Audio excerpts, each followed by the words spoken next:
நம்ம லைஃப்ல நிறைய வாய்ஸஸ் இருக்கு. நம்ம வீட்ல பேசுறவங்க, ஃப்ரெண்ட்ஸ், ஃபேமிலிஸ், அப்புறம் ஃபோன்ல பேசுறது, அப்புறம் வெளிய டிராஃபிக் நாய்ஸஸ் இந்த மாதிரி பல சத்தங்கள் மத்தியில நான் எப்படி தேவனோட சத்தம் இது, பிசாசோட சத்தம் இது அப்படிங்கிறத நான் எப்படி ஐடென்டிஃபை பண்றதுன்னு பல பேருக்கு கன்ஃபியூஷன் இருக்கும். நம்ம எல்லாருமே யோசிச்சு பார்ப்போமே, நம்ம லைஃப்ல நம்ம ஃபேஸ் பண்ணிருக்க ஒரு விஷயம் தான், நைட் ஆயிடுச்சுன்னு வச்சுக்கோங்களேன், நம்ம ஃபோன் எல்லாமே சைட்ல வச்சிருவோம். ஆனா நம்ம படுத்திருப்போம். நம்ம மைண்ட்ல பல விஷயங்கள் தோணும். நம்ம மைண்ட்ல பல தாட்ஸ் எழுமும். இப்போ ஒரு பிஸ்னஸ் ஸ்டார்ட் பண்ண போறீங்கன்னு வச்சுக்கோங்களேன். நான் இப்போ பிஸ்னஸ் ஸ்டார்ட் பண்ண போறேன். நீ இவ்வளோ அமௌண்ட் இன்வெஸ்ட் பண்ணிட்டா, நீ ஒரு வேளை அதில் லாஸ் ஆயிடுச்சுன்னா நீ என்ன பண்ணுவ? இல்லை நீங்கள் ஒரு கம்ஃபர்ட் ஜோன் விட்டு வெளியே போகணும்னு நினைப்பீங்க. நான் இங்கே இந்த கம்பெனியில் ரொம்ப நாள் அடிமையாக வேலை பார்த்துட்டு இருக்கேன், எனக்கு இங்கே பிடிக்கல, நான் வேற இடத்துக்கு போகணும் அப்படின்னு நீ யோசிச்சுட்டு இருப்பீங்க. நீ ஒரு வேளை இங்கே குவிட் பண்ணிட்டேன்னா, நீ அங்கே போய் உனக்கு ஒன்றுமே கிடைக்கலன்னா நீ என்ன பண்ணுவ? நீ வேஸ்ட்டு, உன் ஃபேமிலிக்கு உன்னால பிரயோஜனமே இல்லை இப்படின்னு உங்கள் மைண்டில் இந்த மாதிரி நெகட்டிவ் வாய்ஸஸ் அதிகமாக உங்களுக்கு வருதா? அப்ப நீங்க ரொம்ப கேர்ஃபுல்லா இருக்கணும். ஏன்னா every voice in your head is not from God அப்படிங்கறத நீங்க புரிஞ்சுக்கோங்க. எல்லா சத்தமுமே ஆண்டவர் இடத்துல இருந்து வருது அப்படிங்கறத கிடையாது. இது பிசாசாலையும் வரும் அப்படிங்கறத நீங்க புரிஞ்சுக்கணும். நம்ம மைண்டாலையும் நம்ம யோசிச்சுட்டு இருக்கோம் அப்படிங்கறத புரிஞ்சுக்கணும். ஒன்னு தேவனாலையும் வரும், ஒன்னு பிசாசாலையும் மைண்ட்ல வாய்ஸஸ் கிரியேட் ஆகும். ஸோ எது அப்படிங்கறத நம்ம கரெக்டா ஐடென்டிஃபை பண்ணி புரிஞ்சுக்கிட்டா மட்டும்தான் நம்ம என்ன பண்ண முடியும் அப்படின்னா, நம்ம டிவைன் ப்ராசஸ், ஆண்டவர் நமக்கு வச்சிருக்க சித்தத்துல என்ன பண்ண முடியும்னா நம்ம போக முடியும். சில வாய்ஸஸ் என்ன நம்மளை உருவாக்கும், நம்மளை மீண்டும் கட்டி எழுமி நம்ம டவுனா இருந்தா கூட தூக்கி விட ஹெல்ப் பண்ணும். சில வாய்ஸஸ் நம்மள என்ன பண்ணும் அப்படின்னா பிரேக் பண்ணி இன்னும் கீழே கீழே கீழே கீழே தள்ளிட்டு இருக்கோம். இதுல என்னன்னா, நம்ம எந்த வாய்ஸ் கேட்டு நம்ம மேல எழும்ப போறோம் அப்படிங்கிறது மட்டும் தான் இங்க கொஸ்டின். சோ இன்னைக்கு நம்ம இந்த வீடியோல என்ன பார்க்க போறோம் அப்படின்னா, எப்படி நான் ஐடென்டிஃபை பண்ணிக்கிறது, இது தேவ சத்தம், இது பிசாசோட சத்தம், எப்படி நான் ஐடென்டிஃபை பண்ணிக்கிறது, எந்த சத்தத்தை கேட்டு நான் மேல ஏறி போகிறது, என் மைண்டுக்குள்ள பல கன்ஃபியூஷன், ஒரு பெரிய ஒரு வார்ஃபேர், ஒரு போராட்டமே நடந்துட்டு இருக்கு, நான் இதை எப்படி ஓவர் கம் பண்றது அப்படின்னு நீங்க ஒரு கன்ஃபியூஷன்ல இருந்துட்டு இருக்கீங்க அப்படின்னா, இந்த வீடியோ உங்களுக்காக தான். ஆண்டவர் இந்த வீடியோ மூலம் உங்க கூட பேச சித்தம் வைத்திருக்கிறதுனாலதான் இன்றைக்கு இந்த வீடியோவை இவ்வளவு நேரம் பார்க்க ஆண்டவர் உதவி செஞ்சிருக்கிறார். ஸோ ஸ்கிப் பண்ணாம கடைசி வரைக்கும் பாருங்க. இதை பார்த்தீங்கன்னா உங்களுக்குள்ள ஒரு ஐடியா கிடைக்கும். அதை ஈஸியா ஓவர் கம் பண்றதுக்கு ரொம்ப ஹெல்ப்ஃபுல்லா இருக்கும்.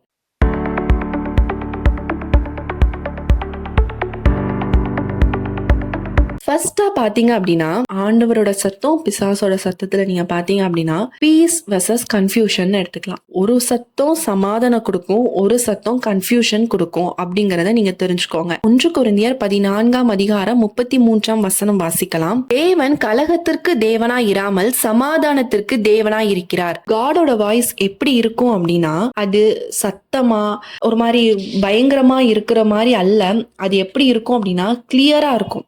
அது உங்க உள்ளத்துல, உங்களோட மனசுக்குள்ள ஒரு அமைதியை உண்டு பண்ணும். ஆண்டவர் ஈவன் நீங்க தப்பு பண்ணாலும் அதை கரெக்ட் பண்ணும் போது கூட உங்களுக்குள்ள என்ன பண்ணும் அப்படின்னா, ஒரு சமாதானத்தை அந்த வார்த்தை என்ன பண்ணும் அப்படின்னா கிரியேட் பண்ணும், ஒரு டைரக்ஷன் கொடுக்கும். நீ பண்றது தப்பு அப்படிங்கிறது உங்க மைண்ட்ல ஆண்டவர் வார்னிங்கே கொடுத்தாலும் அது என்ன பண்ணுன்னா உங்களை உருவாக்க தான் செய்யும். அந்த சத்தத்துல ஒரு கிளாரிட்டி இருக்கும், எந்த ஒரு கன்ஃபியூஷனுமே இருக்காது. இப்போ இந்த விஷயம் நான் பண்ணு அப்படின்னு நான் ப்ரேயர் பண்ணிட்டு இருக்கேன்னா, ஓகே நீ இதை பண்ணு, இதை ப்ரொசீட் பண்ணு, இதுல உனக்கு வெற்றி நிச்சயம் அப்படிங்கறது ஆண்டவர் என்ன பண்ணுவாரோ, உங்க மைண்டுக்குள்ளேயே நிறைய தாட்ஸ் ஓடிட்டு இருக்கும் பாத்தீங்களா, நிறைய வாய்ஸஸ். அதுல ஒரு வாய்ஸ் உங்களுக்கு கிளாரிட்டியா கொடுக்கும், கிளியரா இருக்கும். அதுல எந்த ஒரு நெருடல் இருக்காது, ஒரு பயம் இருக்காது. ஆனா டெவிலோட வாய்ஸ் அப்படின்னு பாத்தீங்க அப்படின்னா, மைண்ட்ல பேசக்கூடிய வாய்ஸ் எப்படி இருக்கும் அப்படின்னா ஆப்போசிட்டா இருக்கும். ஆண்டவரோட வாய்ஸ்க்கு ஆப்போசிட்டா இருக்கும். கன்ஃபியூஷன் தான் கிரியேட் பண்ணும், ஓவர் திங்கிங்ல விழ வச்சிரும். கன்ஃபியூஷன், ஓவர் திங்கிங் மட்டும் தான். அதாவது என்னன்னா, நீங்க ஒரு விஷயம் எடுத்திருப்பீங்க, ஒரு டெசிஷனே எடுத்துட்டீங்க. ஃபார் எக்ஸாம்பிள் ஒரு ட்ரெஸ் எடுக்க போறோம்னு வச்சுக்கோங்க. இந்த ட்ரெஸ் ஓகே இது போட்டா நல்லா இருக்கும்னு உங்களுக்கு ஒரு கிளியரா ஒரு டெசிஷன் எடுத்துட்டீங்க. ஓகே, ஆனா நீங்க அது எடுத்ததுக்கு அப்புறம் நம்ம கடையில இன்னொன்னு பார்த்தோமே, அதே எடுத்துக்கலாம். சே இது போட்டா நல்லாவே இருக்காது, இப்படி இப்படின்னு யோசிக்கும். இதை யூஸ் பண்ணிக்கலாம், சே இந்த வே யூஸ் பண்ணிக்கலாம், சே இந்த வே யூஸ் பண்ணிக்கலாம், இப்படி நம்மளை போட்டு கன்ஃபியூஸ் பண்ணுது அப்படின்னாலே நீங்க புரிச்சுக்கோங்க, உங்க மைண்ட் ஃபுல்லா ஒரு டிஸ்டர்பன்ஸை கிரியேட் பண்ணும். ஒரு பயம், ஒரு ப்ரெஷர், ஒரு மாதிரி நம்மள டிப்ரெஷனுக்குள்ளேயே அது கண்ட்ரோல் பண்ணி வைக்கும் அந்த சவுண்ட். ரீசெண்டா ஒரு சிஸ்டர் அவங்க கிட்ட நான் கால் பேசும்போது அவங்க சொன்ன ஒரு விஷயம், எனக்கு ஃபர்ஸ்ட் நான் எடுத்ததுமே இப்படி ஒரு பாசிட்டிவா கிடைக்குது, நெக்ஸ்ட் எனக்கு இப்படி ஒண்ணு கிடைக்குது. அப்போ நீங்க ப்ரேயர் பண்ணும்போது ஆண்டவர் உங்களுக்கு வார்த்தையோட ஃபர்ஸ்ட் என்ன வார்த்தை பேசுறாரு, அதான் செகண்ட் வரது உங்களை கன்ஃபியூஷன் பண்றதுக்கு. அந்த பேசுற வார்த்தை உங்களுக்கு சமாதானம் கொடுக்குதா, மனசுக்கு ஒரு கிளாரிட்டி கொடுக்குதா, அதை பாருங்க. அதுக்கப்புறம் வரதை வச்சு அப்ப இது லிங்க் பண்ணி அப்படி கன்ஃபியூஸ் ஆகாதீங்க அப்படிங்கறத நான் சொன்னேன். இப்போ அதே மாதிரி தான் பைபிள் நமக்கு கிளியரா சொல்லுது, he is not an author of confusion. கலகத்திற்கு தேவனா இராமல் சமாதானத்துக்கு தேவனா இருக்கிறார் அப்படிங்கறத இங்க அழகா வேதம் நம்மளுக்கு சொல்லுது. சோ அவர் சொல்ற வார்த்தைக்கு கன்ஃபியூஷன் இருக்காது, டென்ஷன் இருக்காது, ஃபியர் இருக்காது, ஒரு ஆங்ஸைட்டி இருக்காது, ஒரு டிப்ரெஷன் இருக்காது. அவர் சொல்ற வார்த்தை வார்த்தையில எந்த ஒரு பயம் எதுவுமே இருக்காது அப்படிங்கறத நம்ம புரிஞ்சுக்கணும். காட் வாய்ஸ்னா அதுல கிளாரிட்டி இருக்கும், டெவில் வாய்ஸ்ல கேஸ் தான் இருக்கும். அதுல வந்து ஒரு பிரச்சனை தான் உருவாகும், ஒரு கன்ஃபியூஷன் தான் இருக்கும். அப்போ ஆண்டவர் வாய்ஸ் உங்களுக்கு சத்தம் கேக்குது அதுல அப்படின்னு நீங்க நினைச்சீங்கன்னா உங்களுக்கு ஒரு கிளாரிட்டி இருக்கும், ஒரு சமாதானம் இருக்கும் அப்படிங்கறத புரிஞ்சுக்கோங்க. சத்ருவோட சத்தமா இருந்துச்சு அப்படின்னா கயாஸ் தான் இருக்கும். இன்னொன்னு அதுல ஒரே சண்டை, பிரச்சனை, பல கொஸ்டின்ஸ், பல ஓவர் திங்கிங்குள்ள நீங்க போயிருவீங்க அப்படிங்கறத நீங்க புரிஞ்சுக்கோங்க.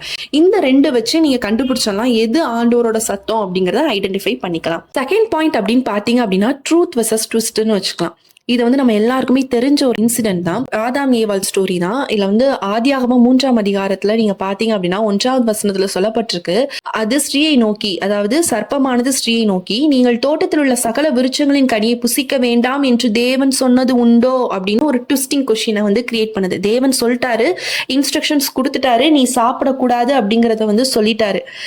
ஆனா அவர் சொன்ன அந்த உண்மையை ட்விஸ்ட் பண்ணுது. ட்ரூத், ஆண்டவர் சொன்ன ட்ரூத் வந்து நீங்க சாப்பிடக்கூடாது அப்படிங்கிறது சொன்னது ட்ரூத். ஓகேவா? என்ன சொல்ல வருது அப்படின்னா தேவன் சொன்னது உண்டோ அப்படின்னு ஒரு ட்விஸ்டிங் கொஸ்டினை வந்து கிரியேட் பண்ணுது.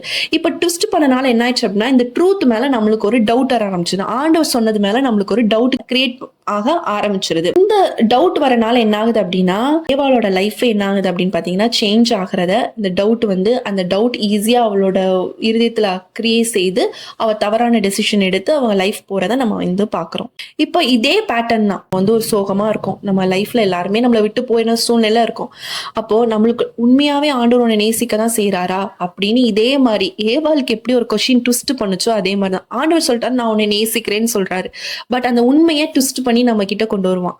ஆண்டவர் உண்மையாவே உன்னை நேசிக்கிறாரா அப்படின்னு சொல்லி சொல்லுவான். அடுத்தது ப்ரேயர் பண்ணி என்ன யூஸ், நீ சேஞ்ச் ஆகவே முடியாது அப்படிங்கிற மாதிரி தாட்ஸ் எல்லாமே என்ன பண்ணுவான் அப்படின்னா ட்விஸ்டிங்கா நம்மளுக்கு கொண்டு வந்து நமக்குள்ள டவுட்டை கிரியேட் பண்ணி என்ன பண்ணுது அப்படின்னா ஈஸியா நம்ம வந்து ஆண்டவரோட சத்தத்தை கேட்காம ஏவாள் மாதிரி தவறான ஒரு டெசிஷன் எடுத்து நம்ம அங்கக்குள்ள சிக்கிக்கிற மாதிரி, அந்த ஒரு தவறான ட்ராக்ல சிக்கிற மாதிரி ஒரு சூழ்நிலையே உண்டாக்கிடுவான். எப்பவுமே புரிஞ்சுக்கோங்க, ஆண்டவரோட சத்தம் வந்து எப்படி இருக்கும் அப்படின்னா வசனத்தோடு உண்மையும் சத்தியும் ஜீவனுமா இருக்கும். அந்த வார்த்தை அவர் சொல்ற உங்க மைண்ட்ல அரைஸ் ஆகிற ஒவ்வொன்றும் வேதத்தோடு ஒன்றிணைந்து காணப்படும், சத்தியமா ட்ரூத்தா இருக்கும். பட் சாத்தானோடது எப்படி இருக்குன்னா ட்விஸ்டிங்கா இருக்கும். ஆண்டவர் சொன்ன வார்த்தையே நம்மகிட்ட ட்விஸ்ட் பண்ணி நம்மளுக்குள்ள கன்ஃபியூஷன் கொண்டு வந்து நம்மளால கரெக்டான டெசிஷன் எடுக்க முடியாம இந்த நம்ம இவனோட கன்ஃபியூஷன் வாய்ஸ்க்குள்ள நம்ம வந்து போற மாதிரி ஒரு சூழ்நிலை உருவாயிரும். ஸோ எப்பெல்லாம் உங்களுக்குள்ள இந்த மாதிரி அரைஸ் ஆகுதோ, உண்மையாவே ஆண்டவர் என்னை நேசிக்கிறாரா, உண்மையாவே நான் ப்ரேயர் பண்ணி என்ன பிரயோஜனம், என் லைஃப் மட்டும் ஏன் இப்படி இருக்கு, ஆண்டவரை தேடி எனக்கு என்ன நடந்தது இப்படிங்கிற மாதிரிலாம் கொஸ்டின் வருதுனாலே மைண்ட் வாய்ஸ்ல ட்விஸ்ட் பண்ண சத்ரு ஆரம்பிச்சிட்டான் அப்படிங்கிறத நீங்க உஷாரா புரிஞ்சுட்டு ஆண்டவரோட சத்தம் என்னன்னு கேட்டு அதன்படி ட்ராக்ல ஓடணும் அப்படின்னா கரெக்டான பாதையில ஓடுறதுக்கு நம்ம வந்து ஈஸியா வந்து தெரிஞ்சுக்கலாம் அப்படிங்கிறத நீங்க புரிஞ்சுக்கோங்க. எப்பவுமே ஆண்டவரோட வார்த்தை ஃபர்ஸ்ட் பாயிண்ட்ல பார்த்தோம், ஆண்டவரோட வார்த்தை எப்பவுமே எப்படி இருக்கும், கிளாரிட்டி கொடுக்கும், சமாதானம் உள்ளதா இருக்கும். செகண்ட் பார்த்தோம், அந்த வார்த்தை எப்பவுமே ட்ரூத், உண்மையா மட்டும்தான் இருக்கும், வேதத்தோடு ஒன்றிணைந்திருக்கும் அப்படின்னு சொல்லி நம்ம பார்த்தோம். தேர்டா ஒரு விஷயம் நம்ம பார்க்கலாம், என்ன அப்படின்னா ஆண்டவரோட வார்த்தை என்ன பண்ணும் அப்படின்னா கரெக்ட் பண்ணும் நம்மள.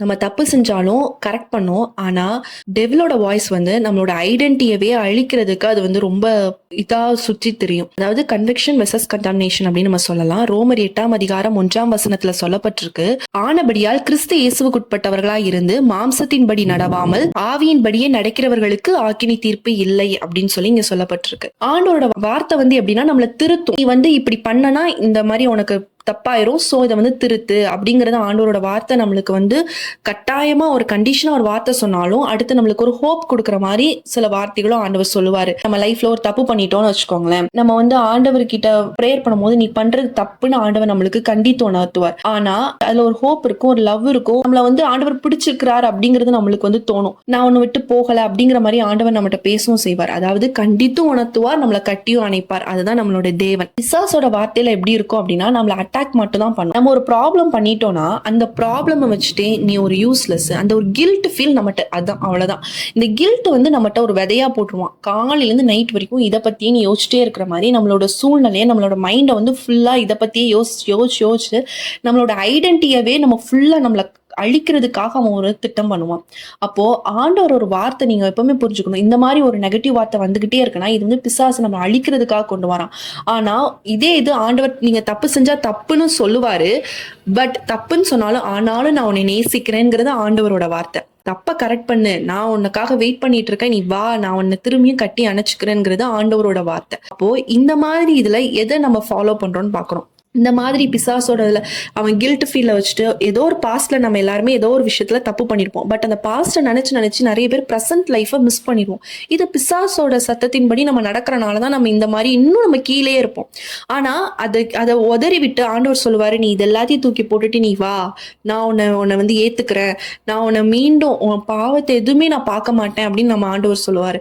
ஆனா அதுல இருந்து நம்மளால ஓவர் கம் பண்ணி வர முடியாம நிறைய பேர் இன்னும் கஷ்டப்பட்டுட்டு இருப்பீங்க. இன்றைக்கு ஆண்டவர் உங்களோடு கூட தான் பேசிட்டு இருக்கார். உன் பாஸ்ட் எல்லாத்தையுமே விட்டுட்டு இன்னைக்கு நீ என்கிட்ட வா, நான் அந்த காணாமல் போன ஒரு ஆடு உன்னதான் நான் இன்றைக்கு தேடி வந்திருக்கிறேன் அப்படிங்கறத ஆண்டவர் இன்றைக்கு உங்களை பார்த்து பேசிட்டு இருக்கிறாரு. உங்களோட பாஸ்ட், உங்களோட கில்ட் ஃபீல் எல்லாத்தையும் தூக்கி போட்டுட்டு இன்றைக்கு நீங்க ஆண்டவரோட சத்தத்துக்கு செவி கொடுப்பீங்க அப்படின்னா உங்களோட லைஃப் ஒரு சேஞ்ச் ஓவர், புதுசா உங்க லைஃப் மாற்றுறதற்கு ஆண்டவர் இன்றைக்கு உங்களுக்கு ஒரு வாசலை திறக்க போகிறார். இயேசுவின் நாமத்தில் ஆமென். அதனால நம்ம தப்பு பண்ணாலும் நீ கரெக்ட் பண்ணிட்டு நீ வா அப்படின்னு ஹோப் கொடுக்குற வாய்ஸா இருந்துச்சுன்னா தேவனோட வாய்ஸ். நம்மளோட ஐடென்டிட்டியவே அழிக்கிற மாதிரி நீ யூஸ்லெஸ் சொல்லி சொல்லி கில்ட்டுக்குள்ளே நம்மள டம்ப் பண்ணி வச்சுட்டு இருக்க அப்படின்னா இது டெவில் வாய்ஸ் அப்படிங்கறத நீங்க புரிஞ்சுக்கோங்க. 4th பாயிண்டா பாத்தீங்க அப்படின்னா அவரோட வார்த்தை நம்மளுக்கு ஜீவன் கொடுக்கும், ஒரு லைஃப் கிரியேட் பண்ணும். ஆனா பிசாசோடது வந்து என்ன பண்ணணும், அழிக்க மட்டும் தான் செய்யும். யோவான் 10:10 நம்ம வாசிக்கலாம். திருடன் திருடவும் கொல்லவும் அழிக்கவும் வருகிறானே அன்றி வேறொன்றுக்கும் வரான், நானோ அவைகளுக்கு ஜீவன் உண்டாயிருக்கவும் அது பரிபூர்ணப்படவும் வந்தேன். அவ்வளவுதான், சிம்பிளா அந்த வசனத்திலே எல்லாமே ஆண்டவர் சொல்லிட்டார். அப்போ நமக்குள்ள வர வாய்ஸ் வந்து லைஃப் கொடுக்குறதா அப்படின்னு பார்க்கணும். ஒரு செடி முளைச்சு வர்றதுக்கு அந்த லைஃப் அது உருவாக்குதா, அந்த சொல்ற வார்த்தைகள் அப்படிங்கறத நீங்க வந்து ஐடென்டிஃபை பண்ணுங்க. இதே சத்ருவோட சத்தம் அப்படின்னா அது வந்து எப்படி இருக்கும்னா ரொம்ப அட்ராக்டிவா இருக்கும். அந்த சத்தம் அட்ராக்டிவா ஸ்டார்ட் ஆகும். இது ஒரு சின்ன விஷயம் தானே, இது ஒரு சின்ன சும்மா இதை ட்ரை பண்ணி பாரு, இன்னைக்கு ஒரு நாள் ட்ரை பண்ணி பாரு, இந்த மாதிரி ஒன்றும் ஆகாது. இப்படி கொஞ்சம் கொஞ்சமா ஆகி ஆகி என்ன ஆகும் அப்படின்னா நாளடைவில் நம்மளை வந்து ஒரு பெயின், ஒரு ப்ரோக்னஸ், இந்த மாதிரி ஒரு டம்ப் பண்ணி வச்சுட்டு நம்மளை இதுல இருந்து வெளியே வர முடியாத மாதிரி நம்மளை வந்து பாவத்துல தள்ளுறதுக்கு இவனோட சத்தம் ரொம்ப உறுதுணையா இருக்கும். நம்மளை அழித்து தான் போடும். அதாவது ஃபார் எக்ஸாம்பிள், இப்போ ஒரு ஃப்ரெண்ட்ஸா கேங்கா இருக்கீங்கன்னு வச்சுக்கோங்களேன், ஆண்டவரோட சத்தம் சொல்லும், வேண்டாம்ப்பா இது உனக்கு தேவையில்ல, இது வந்து தீய கெட்ட பழக்கம், இது உனக்கு வேண்டாம்னு சொல்லும். ஆனா இன்னொரு ஒரு சத்தம் சொல்லும், இன்னைக்கு ஒரு நாள் தானே, நீ இன்னைக்கு ஒரு நாள் அட்ஜஸ்ட் பண்ணிக்கோ, ஒரு நாள் ஃப்ரெண்ட்ஸ் கூட என்ஜாய் பண்ண, நாளையில இருந்து வேண்டாம், இது ஹேபிட்டாவா இருக்க போது, நீ டெய்லியா பண்ற, இன்னைக்காவது ஒரு நாள் தானே பண்ற, இன்னைக்கு ஒரு நாள் மட்டும் நீ என்ஜாய் பண்ணிக்கோ, நாளையில இருந்து விட்டுரு அப்படின்னு சொல்லும். ஆனா இந்த ஒரு இதுக்கு நம்ம லைட்டா அசை போடும் போது, அப்படியே லைட்டா நம்ம ஃபிளெக்சிபிள் ஆகி கொடுக்கும் போது, இது கொஞ்சம் கொஞ்சமா இந்த வாய்ஸ் நம்மளை கண்ட்ரோல் பண்ண ஆரம்பிக்கும். நம்ம லைஃபையே அழித்து போடுறதுக்கு இந்த வாய்ஸ்க்கு பவர் இருக்கு அப்படிங்கறத நீங்க புரிஞ்சுக்கோங்க. ஆண்டவரோட வாய்ஸ் எப்பவுமே உங்களுக்கு லைஃப் மட்டும் தான் கொடுக்கும். சோ இன்னைக்கு ஒரு 4 விஷயம் பார்த்திருக்கோம். ஆண்டவரோட வாய்ஸ் நமக்கு எப்பவுமே பீஸ் கொடுக்கும்னு பார்த்தோம். டெவிலோட வாய்ஸ் நம்மளுக்கு கன்ஃபியூஷன் கொடுக்கும். செகண்டா பார்த்தோம், ஆண்டவரோட வாய்ஸ் சத்தியத்தை வேதத்தோடு ஒத்து பேசும். ஆனா பிசாசோட வாய்ஸ் வேதத்தையே நம்மளுக்கு ட்விஸ்ட் பண்ணி சந்தேகத்தை கிரியேட் பண்ணும். தேர்டா ஒரு பாயிண்ட் பார்த்தோம், ஆண்டவரோட வார்த்தை நம்மளை கண்டிச்சாலும் அவர் வந்து மீண்டும் நம்மளை கட்டி இழுத்துப்பார், கண்டிச்சு நம்மளை வந்து அணைத்து கொள்ற தேவன். பிசாசோட வார்த்தை எப்படி இருக்கும்னா நம்மள வந்து நம்மளோட ஐடென்டிட்டியவே நம்மளை வந்து கலைத்து போட்டுரும். நீ இப்படிதான் கில்ட் ஃபீல்குள்ளேயே நம்ம என்ன பண்ணுவோம் அப்படின்னா அடக்கி வச்சுட்டே இருக்கும், கண்டம்னேட் பண்ணிட்டே தான் இருக்கும் அப்படிங்கறத நீங்க புரிஞ்சுக்கோங்க. ஃபோர்த்தா பார்த்தோம், ஆண்டவரோட வாய்ஸ் லைஃப் கொடுக்கும் நமக்கு. ஆனா பிசாசோட வாய்ஸ் டிஸ்ட்ரக்ஷன், அழிவை தான் நம்மளுக்கு கொண்டு வரும் அப்படிங்கறத புரிஞ்சுக்கோங்க. நிறைய பேர் இந்த நாட்கள்ல வந்து பிசாசோட சத்தத்தை கேட்டுட்டு என் லைஃபே முடிஞ்சிருச்சு, I am not enough, N life முடிஞ்சிருச்சு, எனக்கு ஃபியூச்சர் கிடையாது இப்படின்னு சொல்லி உங்க வாழ்க்கையை இழந்து போய் நீங்க இருக்கலாம். எனக்கு திரும்பவும் முடியாது, என்னால அவ்வளவுதான், என் லைஃப் இப்படியே போட்டும் அப்படின்னு சொல்லி நீங்க இருக்கீங்க அப்படின்னா இல்ல, இன்றைக்கு நீ எழும்பு அப்படிங்கறத ஆண்டவர் உங்களுக்கு சொல்லிட்டு இருக்கார். ஆண்டவர் உங்க கூட பேசுறதுக்காக தான் இந்த வீடியோவே ஆண்டவர் போட வைத்திருக்கிறார், உங்களோட பேசிட்டு இருக்கிறாரு. உன்னோட லைஃப் இதோட முடிஞ்சிச்சு நீ நினைச்சிட்டு இருக்க, ஆனா இல்ல, நான் திரும்பி உன்னை எழுப்ப போறேன், உன் லைஃப்ல ஒரு பெரிய ஒரு மாற்றம் உண்டாக போகுது, நான் உன்னை திரும்பி கட்டி எழுப்ப போறேன் அப்படிங்கறத ஆண்டவர் இன்றைக்கு உங்களுக்கு ப்ராமிஸா கொடுத்துட்டு இருக்காங்க. ஒரு நியூ பிகினிங் இன்றைக்கு நான் ஸ்டார்ட் பண்ண போறேன் அப்படிங்கறத ஆண்டவர் இன்றைக்கு சொல்றாங்க. அதாவது யோவான் 10:27 சொல்லப்பட்டிருக்கு, என் ஆடுகள் என் சத்தத்தை கேட்கும் அப்படிங்கிற ஒரு வசனம் இருக்கு. இந்த மொமெண்ட்ல நம்ம எல்லாருமே நம்ம கண்களை மூடலாம், ஒரு நிமிஷம் கண்களை மூடி நம்ம எல்லாருமே யோசிச்சு பார்ப்போம், நான் இன்றைக்கு நான் எந்த வாய்ஸை நான் வந்து கேட்டுட்டு இருக்கேன். ஒரு டெசிஷன் எடுக்கணும்னா நான் ஆண்டவரோட வாய்ஸ் கேட்கறேனா இல்ல பிசாசோட வாய்ஸ் கேட்கறேனா அப்படிங்கறத நம்ம இந்த நேரத்துல நம்ம லைட்டா நம்ம யோசிச்சு பார்ப்போம். அப்படி நம்ம ஜெபிக்கலாம். ஏசு சுவாமி, எங்க லைஃப்ல இருக்கிற எல்லா கன்ஃபியூஷனையும் நீங்க மாற்றுங்கப்பா. எங்க மைண்ட்ல இருக்கிற எல்லா ஆண்டவரே சப்பா கன்ஃபியூஷன், டவுட்ஸ் இது எல்லாத்தையும் நீங்க உடைத்து போடுங்க இயேசுவின் நாமத்தினால. உங்க வாய்ஸை நாங்க கிளியரா கேட்க ஹெல்ப் பண்ணுங்கப்பா. சத்ருவோட வாய்ஸை ஓவர் கம் பண்ணி உங்க வாய்ஸை நாங்க கிளியரா கேட்க எங்களுக்கு நீர் உதவி செய்யுங்க. எங்களோட ஐடென்டிட்டியை பிசாசு அழித்து போடணும்னு நினைக்கிறேன். ஆனா என் தேவன் அதை நீங்க ரெஸ்டோர் பண்ண போறீங்க. எங்களுக்கு மீண்டும் ஒரு புதிய துவக்கத்தை கர்த்தர் இன்றைய நாள்ல இருந்து கொடுக்க போறீங்க. அதற்காக எமக்கு ஸ்தோத்திரம். இயேசுவின் நாமத்தில் ஜெபிக்கிற நல்ல பிதாவே, ஆமென். நிச்சயமா இந்த வீடியோ மூலமா ஆண்டவர் உங்களோடு கூட பேசியிருப்பார். ஆண்டவரோட வாய்ஸை கேட்கணும்னா போனு இந்த மாதிரி சில விஷயங்கள் நீங்க அவாய்ட் பண்ணும் பொழுது ஆண்டவரோட சத்தத்தை அதிகமா கேட்கலாம். இதை பத்தி வீடியோவே போட்டிருக்கோம், ஆண்டவர் சத்தத்தை கேட்பது எப்படி. அந்த வீடியோ கூட நாங்க லிங்க் டிஸ்கிரிப்ஷன்ல கொடுக்குறோம். அதை பாருங்க, அது உங்களுக்கு யூஸ்ஃபுல்லா இருக்கும்.